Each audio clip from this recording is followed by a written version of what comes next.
আপনি তো আসিয়ার বোন, আপনি তো যেদিন ধর্ষণ হয়েছে আপনি তো এখানে ছিলেন না? যেদিন ধর্ষণ হয়েছে সেদিন নিয়ে আপনি কিছু কথা বলছেন টেলিভিশনের সামনে, আমরা দেখেছি, সারা বাংলাদেশের লোক দেখছে। তো আপনি বলছেন, একবার বলতেছেন যে আমি ওয়াশরুমে গেছিলাম এই সুযোগে ধর্ষণ হয়েছে, আপনি আরেকবার বলতেছেন যে রুম থেকে বের করে নিয়ে ধর্ষণ করছে, আপনি আরেকবার বলতেছেন যে ধর্ষণের সময় আমি ঘুমোইছিলাম, আমি কিছু ঠিক পাইনি। আসলে কোনটা সঠিক? আমি তো ওইটাই বলি না, আমি বলছিলাম আমি ঘুমোইছিলাম, ও যখন বাথরুমে উঠছি সেই সময় দেখি যে ও ওইখানে পড়ে রয়েছে, এইটাই বলছি। আপনি বলছেন যে সেহরির পরে, আবার বলছেন রাত 2:30, এটা মানে টাইমটা আসলে মানে হ্যাঁ মগর দিক তো সেরি খাই 2টার দিক, আর তারপরের কথা বলছি। আচ্ছা, আপনি একটু মানে প্রথম থেকে মানে রাত থেকে কি ঘটনা ঘটছে একটু আমাদেরকে বলেন তো। সর্বপ্রথম রাত থেকে সব ঠিক ছিল, রাত্রি 3 জন ঘুমাই গেছিলাম, 8টার দিকে ঘুমাইছি। হ্যাঁ, আমি, আমার জামাই আর আমার বোন, আর আমার বোন হচ্ছে আমার পাশে ঘুমাইছিল। তা আমি জানতাম না যে ওর সাথে ওরম হবে না।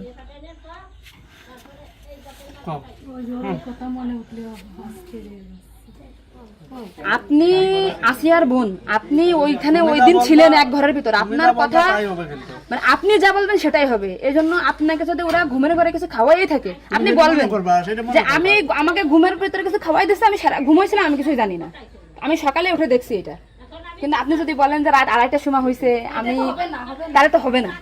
আপনার কথা শোনার জন্য বাংলাদেশের লক্ষ লক্ষ মানুষ অপেক্ষায় আছে যে আপনি আসলে যেখানে ছিলেন, আপনি যেহেতু বোন, আপনার বাড়ি যাই হয়েছে ধর্ষণটা, সেহেতু আপনি তো মানে জায়গায় ঘরে ছিলেন, আপনি যা বলবেন সেটাই হবে। কিন্তু আপনি যদি এরকম ভুলভাল কথা বলেন তাহলে তো আমরা আলাদা বক্তব্য দিতে, আমাদের এখানে যা দিতে না টোটালি কিন্তু তাহলে আপনি তো এই কি মাগুরা নিউজে আছেন না, আমি আছি মাগুরা নিউজে, আমি দৈনিক ঘরের ডাকে আছি। কাদের সাথে মিল না রাখে আসলে আপনার আপন বোন, বিষয়টা সেইভাবেই আসলে বলতে হবে। আর এখানে যে আপনি আপনার স্বামীরে বাঁচাই দিলেন বা আপনার শ্বশুরে বাঁচাই দিলেন এরকম না, কিন্তু এতটা সহজ হবে না। কিন্তু বরঞ্চ আপনার এই আপনি যদি তাল্টে পাল্টে কথা বলেন, বিবাদ কিন্তু আপনার নিকটেই, বিবাদ কিন্তু আপনার। আপনি এদের ঘুরে বেড়াচ্ছেন, এটা ঘুরে বেড়াইতে পারবেন না, আপনিও কিন্তু ওদের সাথেই যুক্ত হইতে হবে আপনার। তার মানে উনি একবার বলতেছে কি জানেন, আমি টয়লেটে গেছিলাম তখন ধর্ষণ হয়েছে, একবার বলতেছে আমি আমার আমরা রুম থেকে বের হয়ে বিভ্রান্তিতে আসছি, বারে বারে আপনাদের কাছে আসতেছি শুধু এই একটা কারণে। কিন্তু মানে আপনাকে দেখে খাওয়াই থাকে, আপনি বলেন যে আমারে খাওয়াইছে, আমি কিছুই জানি না, সকালে উঠে দেখেছি আমি এই অবস্থা। কিন্তু আপনি যদি টাইম উল্টো পাল্টা বলেন তখন তো মনে করেন আমাদের বাংলাদেশের লোক তো। আপনি সকালে আপনার ঘুম ভাঙছিল কয়টায়, মানে যখন আপনি দেখছেন আপনার বোন তখন কোথায় ছিল?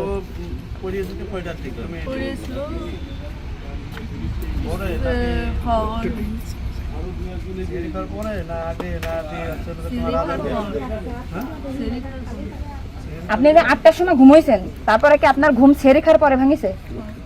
তার ভিতরে আপনি কিছুই জানেন না। আপনি এটা সুন্দর করে এখন যখন বললেন, কিন্তু মাঝে যে কথাগুলো বলেছেন এগুলো তো আসলে আপনি রিল্যাক্স হন, আপনি রিল্যাক্সে বলেন। এই আপনার ভাই, এগুলো আপনার ভাই, আমরা আপনার বোন, আসি আমার বোন, আসি আমাদের বোন, আমি নিজের একজন আছি। আপনি যদি এই কথা উল্টো পাল্টা বলেন, আমরা বাংলাদেশের লোক তো ডিপ্রেশনে চলে যাচ্ছে আপনার কথাই। রাত্রে আপনার ঘুমের ওষুধ খাওয়াই দিছে, এই খাওয়াইছে আপনার কে মনে হয়, কে খাওয়াইছে আপনার ঘুমের ওষুধ? আপনার শ্বশুর না আপনার স্বামী না আপনার শাশুড়ি? খাওয়ার সময় তো আমি আর আমার শাশুড়ি ছিলাম। আচ্ছা, দুজন একসাথে। তা আপনার কি মনে হয়, আপনার যেহেতু আপনি ওই বাড়িতে সংসার করছেন, আপনার মনে হয় কে খাওয়াইছে আপনাকে? মানে আপনার শাশুড়ি না আপনার শ্বশুর হতে পারে? আমার শ্বশুর তো খাওয়ার সময় থাকে না, আমার শাশুড়ি তো থাকে। আর তাহলে আপনার কি মনে হচ্ছে আপনার এই ঘুমের ওষুধ আপনার শাশুড়ি খাওয়াইছে? কিন্তু আপনার শাশুড়ি যদি খাওয়াই থাকে তাহলে ধর্ষণটা আপনার শ্বশুর কিভাবে করলো?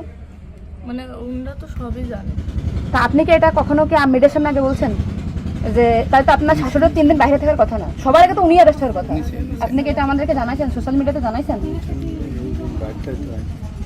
শোনা? এই যে আজকে আমরা হয়তো জানতে পারলাম যে আপনার ঘুমের বড়ি যে খাওয়াইছে বা ওষুধ খাওয়াইছে এটা আপনার শাশুড়ি খাওয়াইছে, তাহলে তো এটা পরিকল্পিত না, মানে পরিকল্পিত ছিল ওদের আগে থেকে। আপনার কি মনে হয়? মানে ওই যে আমার সাথে আর কথা ছিল, কিন্তু আমার সাথে পাইনি, এগুলো আমার মানে আপনার শ্বশুরের বা আপনার শাশুড়ির আপনার সাথে কোনো কিছু রাগারাগি বা কোনো কিছু আছে নাকি? বা কোনো টাকা পয়সা চাইছিল দেননি, এরকম একটা ক্ষোভ বা রাগ এরকম কিছু আছে নাকি যে আপনার সাথে আমাদের একটা কাজ করছে? আসিয়া আপনাকে কি বলছিল যখন আপনি তখন আসিয়া আপনাকে কি বলে গেছে? আর ভাইয়া আছে দরজা খুলে দিচ্ছে, আমি বলছি আমি তো ঘরের ভিতর ছিলাম, তাহলে আমি কিছু টের পেলাম না কেন? বলছে কি আমার হচ্ছে ঘরের বাইরে নিয়ে গেছে। এরপর থেকে তো আসিয়ার জ্ঞান না মানে ওইটুকু সময় ও অস্থির হয়ে যাচ্ছিল, আর তখন আপু আসছে বাইরে, আপুর বাসা মনে হয় বাইরে। আমার বাসা যশোরে, আমি যশোর থেকে আচ্ছা, আসছি। আমি শুধু ওনার একটা ভিডিও দেখে আসছি যে উনি উল্টো পাল্টা কথা বলতেছে, এই সঠিক জানা না। সঠিক কথাটা বলেন বলেন। আমরা তো ঘুমাইছিলাম, 8টার পর পরই আমি ঘুমাই গেছিলাম, আর বোনও আমার সাথে ঘুমাই গেছিল। তারপর এর মধ্যে কিছু ঠিক পাইনি, কিন্তু দৈনিকে সেরি খাওয়ার জন্য সবাই ডাক দেয়, কিন্তু সেদিন সেরি খাওয়ার জন্য কেউ ডাক দিছিল না। একদম সেরির পর উঠছি, সকাল হবে সেই সময় উঠে দেখি ও মেঝেতে পড়ে রয়েছে, দরজা খোলা ছিল। তা আমি ওটা বাথরুমতে এসে দরজাটাকে ওটা উঠেছি, উঠে বিছানার পরে রাখছি। মানে জ্ঞান হারাইছিল না ঘুমাই পড়ছিল জানি না, কিন্তু নাড়াচাড়া লাগার কারণে উঠে গেছিল। উঠে করছে আপা আমার অনেক কষ্ট হচ্ছে আর জ্বালা পোড়া করতেছে। আমি বলছি ফ্লোর করে পড়ে রয়েছে, এর জন্য ওর ওরম হয়েছে। তারপরে ও ঘুমাইছিল না কি জানি না, আমি কাছে চুপ করে ঘুমাই পড়। তারপরে আমি ঘুমাই গেছিলাম, সকালে ভোরে 6টার দিকে ও কাছে কাঁদতেছিল আর বেগে বেগে নিঃশ্বাস নিচ্ছিল। তারপরে আমি করছি কি কি হয়েছে তোর, ওরম কাঁদতেছিল রাত্রেও, আবার ওরম করতেছি, শাক পাও করে আদরে যাচ্ছে। তো তারপরে করছে মানে তাহলে আমার সাথে এরকম করছে, আর হচ্ছে ভাইয়া দরজা খুলে দিছিল। তো আমি করছি আমার এই ঘরের ভিতরে এরকম হলো, আমি তো কিছু টের পেলাম না। তো করছে আমার ঘরের বাইরে। আপনাকে একটা ছোট প্রশ্ন করি।